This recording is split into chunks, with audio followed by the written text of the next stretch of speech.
Hello, tiny planet explorers. Today we're going to be talking about creativity. Something that often comes up on panels or Q&As is... And that is essentially the meaning of life, so thank you very much for your question. Who's next? Hi, PJ. Big fan. Thank you very much, I appreciate So like, you're really weird and your videos are really weird, so I was just wondering, what inspires you to create?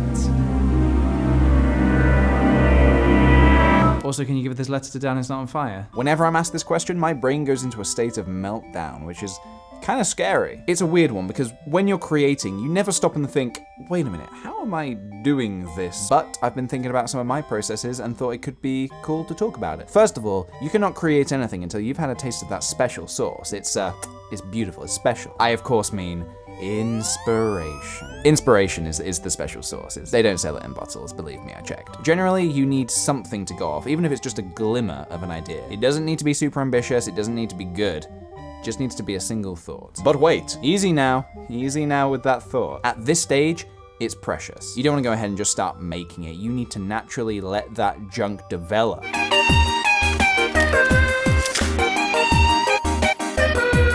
Yeah, that really wasn't worth it. I hope the following tips will not only help you get inspired, but help you develop that inspiration into something magical. Number 1, music. It's pretty vital to consume as much media as possible in order to create. And I find that music is one of the most powerful tools at our disposal at any stage of the creation process. I like to listen to my favorite video game soundtrack and become completely immersed. I try to think about the music in a different context to the game, and I make up stories in my head about what the music's making me feel. So you can just close your eyes and imagine the visuals, and hey, just like that, you're imagining the visuals. Number 2. Stop thinking. Yep, you heard me correctly. Stop doing that thinking thing that you love to do so much. Seriously, stop it. If you sit down with the intentions of creating, there's a good chance that... Okay, here we go. So, I have got pens, pencils, notebook, pencil case, stationery, water to keep hydrated, scented candle, post-it notes, headphones, squid mascot, hard drive, duct tape, laptop, mood lighting. All right, I think I'm ready to write the best screenplay to ever exist.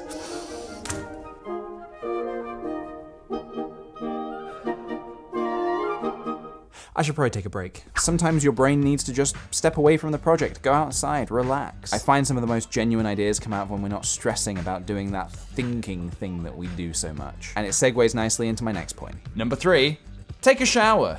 Okay, so this probably sounds kind of weird, but hear me out. Do you ever wonder why when you're in the shower, your mind kind of wanders and thinks about anything but showering? It's because your brain doesn't need to think about it. It's just something that happens to you. Perfect time for thinking of ideas. Allow me to explain this one with science.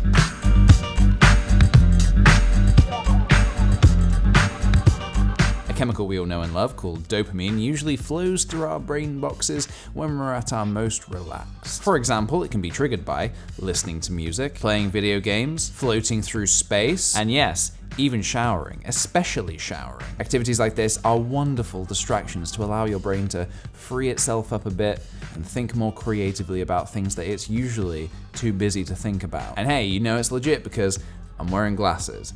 I have made the effort to appear smarter. Number 4, free writing. One way of generating something from nothing, and I do mean literally nothing, is free writing. What you need to do is take your hands, put them to a keyboard, and start typing. Just start. Don't think about what you're doing. Don't think about anything. Just type. What you're going to write will be garbage, but that's cool. That's what you want. You want garbage. There may be a sentence, maybe just a few words, that you may look at and think, hey, that's actually a pretty cool little nugget of an idea that you wouldn't have necessarily thought of if you hadn't just let your hands take over. Then you take that idea, do what you will with it. Number 5, stop doubting yourself.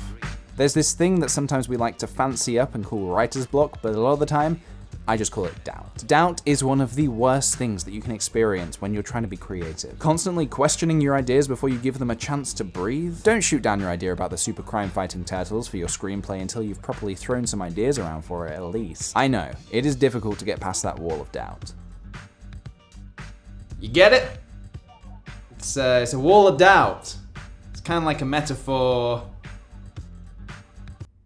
Never mind. But it's important to remember, if the idea about these vigilante turtles just doesn't work out, then that's okay. No one's hurt, nothing's lost. You'll just think about the next idea, and then the next one, and then the next one, and then the next one. I have also just realized what I'm describing as the Teenage Mutant Ninja Turtles. Number 6. Don't plagiarize. Or sometimes do plagiarize. Let me explain. Plagiarism. What is it? Where's the line? Am I going to jail? What have I done? Oh God, please send help. When you're trying to teach yourself creative techniques, and when you're practicing making stuff, plagiarize. Plagiarize to your heart's content, because you will learn so much about the creative process if you can recreate something shot for shot. And I can telepathically hear 90% of your brains right now. Has PJ gone mad? He's telling us to plagiarize. Where's his creative integrity gone? Like I said, that's for when you're practicing. Don't go ahead and release what you've made into the world saying, oh, look at this amazing thing that my brain came up with all by itself, this original thing that I've made, my IP, my concept.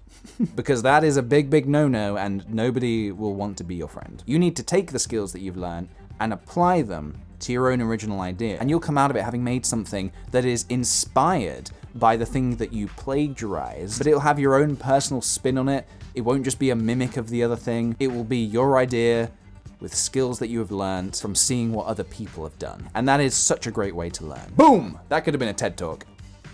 No, it couldn't have. And so, there we have it. I hope this video has given you some ideas how you could go about creating something beautiful. If you have any personal creating techniques that you'd like to share, please do in the comments below. And if you enjoyed this video, please do give it a thumbs up. Cool, cool, cool. See you guys in the next video.